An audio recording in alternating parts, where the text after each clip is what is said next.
L'arrêt de bus semblait désert, figé dans une atmosphère glaciale où seul le vent faisait entendre sa plainte. Ces rafales soulevaient les feuilles mortes qui roulaient sur le bitume, heurtant les pieds de la vieille structure métallique. Sous l'enseigne pâlie par le temps, un petit garçon se tenait debout, minuscule silhouette perdue dans l'immensité de la nuit urbaine. Ses cheveux en bataille collaient à son front humide de larmes, et sa frêle carrure disparaissait presque dans une veste trop légère, fermée de travers par une fermeture éclair récalcitrante. Autour de son cou pendait un foulard rouge. Jadis soigneusement noué par une main maternelle, il n'était plus qu'un morceau de tissu battu par les rafales, semblable à un drapeau fragile qui signalait son abandon. Ses yeux, gonflés par les pleurs, fixaient avec obstination la chaussée déserte. À chaque bruit de moteur qui approchait, son cœur bondissait dans l'espoir de reconnaître enfin la silhouette attendue. Pourtant, ce n'étaient toujours que des inconnus pressés, engoncés dans leurs manteaux, qui passaient sans ralentir, jetant parfois un coup d'œil rapide avant de détourner le regard, comme si la détresse d'un enfant leur était insupportable.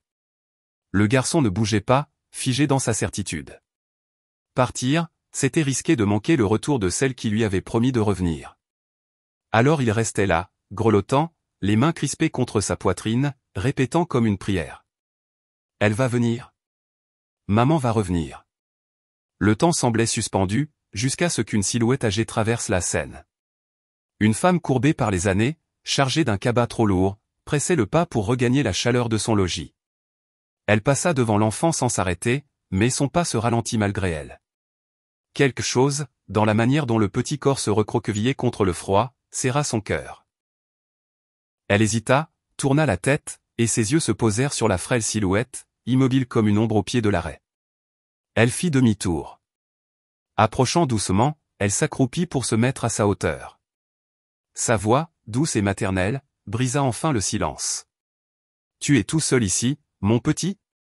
Le garçon sursauta et, comme pour se protéger, serra ses bras contre lui.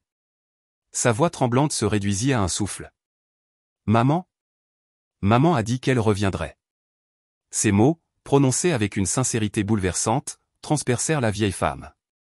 Une brûlure douce lui monta aux yeux. Sans réfléchir, elle défit de ses épaules le châle de laine imprégné de l'odeur rassurante de son foyer et l'enroula délicatement autour des épaules du garçon. Celui-ci leva vers elle un regard méfiant, comme incapable de croire que quelqu'un d'autre que sa mère puisse lui offrir un peu de chaleur. Alors la vieille dame posa une main tendre sur ses cheveux et ajouta. « Tu ne devrais pas trembler ainsi.